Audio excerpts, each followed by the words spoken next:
বিষয়টা পজিটিভ ভাবে নিয়ে চার্জ হয়েছে। দেবপ্রিয়তা কতগুলো প্রশ্ন তুলেছেন, আমার মনে হয় এগুলি নিশ্চয়ই আমাদের একটু ভিন্ন মতের অবকাশ থাকা দরকার।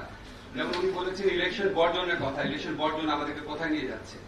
আমাদের তো তাহলে মনে করতে হবে আমরা যে 2008 সনে ইলেকশনটা বর্জন করা শুরু হলো, ওখান থেকে তো সংকটগুলো শুরু। এই বর্জন করার পরামর্শ কিন্তু নাগরিক সমাজ দিয়েছিল, এবং ওই সময় হোটেল লেকশরে যে সভাটা আয়োজন করা হয়েছিল ওইখানে দেবপ্রিয়তার প্রতিষ্ঠান সিপিডি, আইন সালিশ কেন্দ্র, সুজন, এই তিনটা প্রতিষ্ঠান নাম সুস্পষ্টভাবে মনে করতে পারি আমি। ওনারাই স্ট্রংলি বলেছিল ইলেকশন বর্জন করা উচিত। আমি নিজে ওখানে ফিজিক্যালি উপস্থিত ছিলাম। এরপরে আমাদের দেশে বহু আমরা বলেছিলাম ইলেকশন পিছিয়ে দেন, অংশগ্রহণের সুযোগ করেন। ওই মুহূর্তে সেদিন ছিল ইলেকশন হওয়ার বেশ কিছু সাম্প্রতিক। Anyway please. আচ্ছা, যাই হোক, আমার কাছে মনে আছে ওখানে মেজরিটি হয়তো আপনারা বলেছেন ইলেকশনে অবস্থা অংশ নেয়।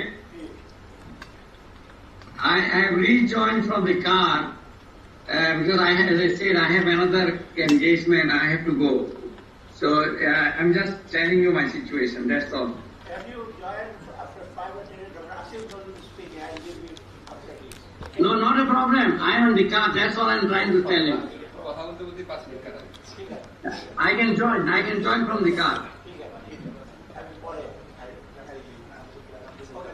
আমার কথা হচ্ছে কি না, আমি কেন প্রসঙ্গটা তুললাম যে আমরা যখন বলবো যে আমাদের নিজেদের ভূমিকারও তো একটা পুনর্মূল্যায়ন প্রয়োজন। আমার কেন স্পষ্ট মনে আছে, আমি এরপর ফিরে এসে প্রথম আলোতে একটা লেখা লিখেছিলাম এবং আমি নিজে উপস্থিত ছিলাম। ওখানে মেজরিটি ভিউ ছিল, হয়তো কেউ এরকম বলেছে যে এরকম পরিস্থিতিতে কোনোভাবে ইলেকশনে অংশ নেওয়া যায় না, এটা মেজরিটি ভিউ ছিল। আমি স্ট্রংলি বলছি এখানে। আরেকটা কথা হচ্ছে 2024-এ ইলেকশন কি বিএনপি বর্জন করেছে? এটি বর্জন করতে বাধ্য করা হয়েছে। আপনি গণগ্রেফতারের পরে, আপনি গায়েবী মামলার পরে আমরা যদি এই ব্লেমটা বিরোধী দলকে দেই, তখন হয় কি বিরোধী দলকে আপনি যা ইচ্ছা করেন, অসুবিধা নাই, কিন্তু এটা যখন সরকারকে আরো অত্যাচারী হতে, আরো একতরফা হতে, আরো আপনার নিষ্ঠুর হওয়ার কনফিডেন্সটা দেয়, তখন আমার কাছে খারাপ লাগে। মনে হয় আমাদের কি এমফ্যাসিস, সংকটের এমফ্যাসিসটাকে আমি প্রপার জায়গায় ফেলছি কিনা। আরেকটা কথা দেবপ্রিয়তা বলেছেন, বিরোধী দলের কর্মসূচিতে বৈচিত্র্য ও বুদ্ধিমত্তার অভাব আছে, অত্যন্ত সত্যি কথা। কিন্তু আমার কথা হচ্ছে বর্তমানে যে সংকট, যে ভুয়া ইলেকশন, ল্যান্ড গ্রুপ হয়ে যাচ্ছে, তারল্য সংকট, লক্ষ কোটি টাকা পাচার হচ্ছে, গুম হচ্ছে, বিচার বহির্ভূত হত্যাকাণ্ড হচ্ছে, পত্রিকার স্বাধীনতা, সিভিল সোসাইটির স্বাধীনতা নাই, এই 17-18 বছর ধরে যে অত্যাচার, এই অত্যাচারের জন্য দায়ী যে গোষ্ঠী, তাদেরকে আমি কতক্ষণ বা কতটা জোরের সাথে সমালোচনা করব? আর এই অত্যাচার থেকে ভবিষ্যতে কোন একটা দল এসে আমাদের পথ দেখানো, ওই পথটা ঠিক মতো বলতে পারছে কিনা, ওইটা কতটা সমালোচনা করব, এই বিবেচনা আমার মনে হয় আমাদের করা উচিত। কারণ কি, যখন আমি এইটা পাশাপাশি যখন বলি যে বিরোধী দল এসে কি করবে, জনগণ তো এটা আস্থা পাচ্ছে না, বিরোধী দল ঠিক মতো বলতে পারছে না, দেখে জনগণ আস্থা পাচ্ছে না, এই জন্য পরিস্থিতি পরিবর্তন হচ্ছে না, এই বক্তব্য কি সঠিক? বিরোধী দলের প্রতি জনগণ আস্থা পাচ্ছে কি পাচ্ছে না, এটা আমরা বুঝলাম কিভাবে? আমার তো ধারণা এখন যদি ফেয়ার ইলেকশন হতো 2024-এ, বিরোধী দল 90% আসনে জিতত। এটা আমার ধারণা, মিথ্যা হতে পারে। আবার আরেকজন মনে করতে পারে বিরোধী দলের প্রতি জনগণ আস্থা পায় না, সরকার সবসময় বলার চেষ্টা করে, সরকারি বয়ান যে বিরোধী দলের প্রতি সরকারের আস্থা নাই, তাই জনগণ রাস্তায় নেমে আসে না। রাস্তায় নেমে আসে এটা আপনি বুঝলেন কিভাবে? রাস্তায় নেমে কি অবস্থা হয়েছে দেখেছেন বাংলাদেশের ইতিহাসে। আমি পলিটিক্যাল বিষয়ে কলাম লিখি, আমি আপনাকে বলছি, আমি বঙ্গবন্ধু আমল দেখি নাই, যে আমল দেখি নাই, এরশাদ আমলের পর থেকে আমি মাঠের সাংবাদিকতা করেছি। বাংলাদেশের ইতিহাসে বিরোধী দলের যেই আন্দোলন বিএনপি করেছে, এত বড় আন্দোলন কোনোদিনও কখনো হয় নাই।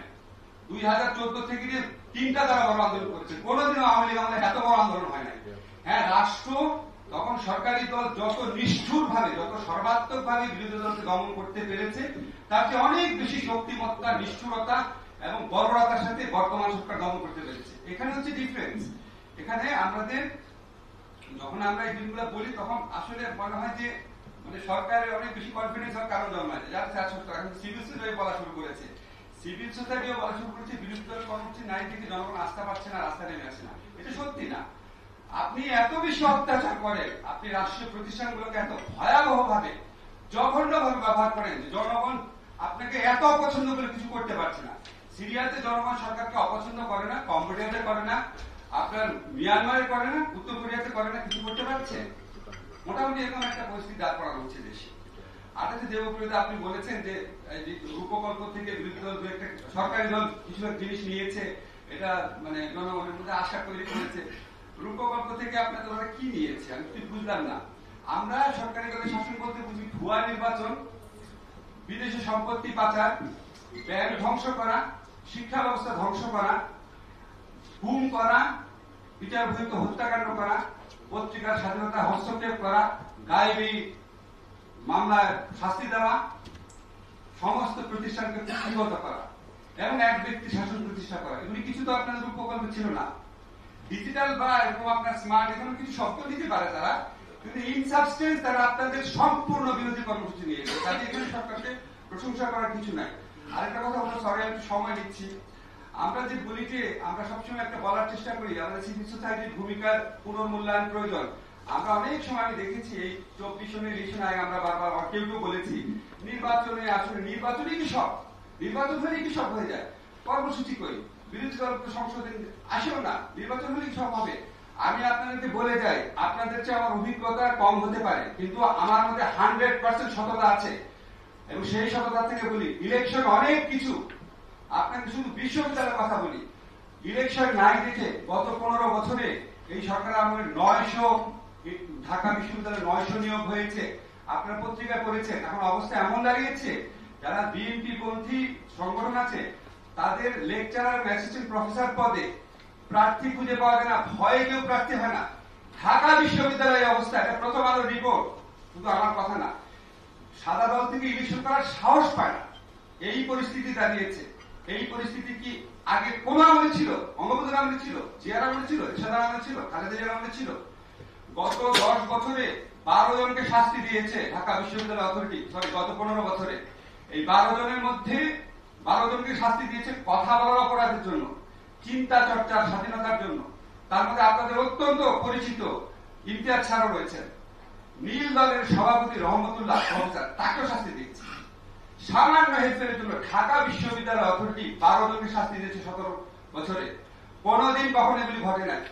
যদি শুধু ঢাকা বিশ্ববিদ্যালয়ের অবস্থা হয় ইলেকশন না থাকার কারণে, কারণ ইলেকশন হলে একবার বিএনপি ক্ষমতা আসে, একবার আওয়ামী লীগ ক্ষমতা আসে, দুই দল থেকে নিয়োগ পায়, একটা ভারসাম্য থাকে। ইলেকশন না হওয়ার কারণে হাইকোর্টে গত 17 বছরে প্রায় 100খানিক জাজ নিয়োগ দেওয়া হয়েছে। হাইকোর্টে জাজের নিয়োগ হচ্ছে একমাত্র যোগ্যতা হচ্ছে 10 বছরটা সনদ থাকতে হবে হাইকোর্টের আইনজীবী হিসেবে, আর কিচ্ছু করা না এখানে। আমি যোগ করে বলতাম, ক্লাসে পড়াতাম কনস্টিটিউশন ল, যে বাংলাদেশের সংবিধান অনুযায়ী 10 বছর যদি আমি হাইকোর্টে আইনজীবী হিসাবে প্র্যাকটিস করার সনদ থাকে, আর আমি যদি জয় বাংলা বা বাংলাদেশ জিন্দাবাদ বলি, তা আমার দল আসলে থিওরিটিক্যালি শুধু এটা বলার কারণে আমাকে জাজের সাথে নিয়োগ দিতে পারে, আর কিচ্ছু দরকার নেই। আগে আমরা হাইকোর্টে নিয়োগ দিয়ে অনেক স্টাডি করেছি, ইউএনডিপি থেকে আমি স্টাডি করেছি, দেবপ্রিয় দ্বারা করেছেন, দিলু ভাইরা করেছেন। এখন আপনাদের সাহস আছে করার, কিছু বলার সাহস আছে? এখন আপনার উচ্চ আদালতের সবচেয়ে সিনিয়র জাজ বা শপথবদ্ধ রাজনীতিবিদ, সবচেয়ে সিনিয়র জাজ ছাত্র সংগঠনের কাছ থেকে সম্বর্ধনা নিচ্ছে ক্ষমতাসীন দলে, আমরা কিছু বলতে পারছি? তো আমি বলতে চাচ্ছি কি, জাস্ট এটা বলে শেষ করি, যখন ফেয়ার ইলেকশন হয় তখন দুইটাই তো মোটামুটি খারাপ দল, তো একটা দল আরেকটা দলকে ব্যালেন্স করে, একটা দল আরেকটা দলকে অত্যাচারকে মোটামুটি প্রতিবন্ধকতা হিসেবে কাজ করে। এই ইলেকশনটাই হচ্ছে ফাউন্ডেশন, এই ফাউন্ডেশন শেষ হয়ে গেছে দেখে আজকে আমাদের দেশে এত খারাপ অবস্থা। আমরা সবাই মিলে আসেন সিভিল সোসাইটি থেকে, ইলেকশন প্রক্রিয়াটাকে কিভাবে উদ্ধার করা যায়, প্রতিনিধিশীল গণতন্ত্রের মাধ্যমে নাকি যে কোনো ভাবে, এটা নিয়ে আমরা গভীরভাবে চিন্তা শুরু করি। ফাউন্ডেশন ঠিক না হলে কিছুই ঠিক হবে না। ধন্যবাদ।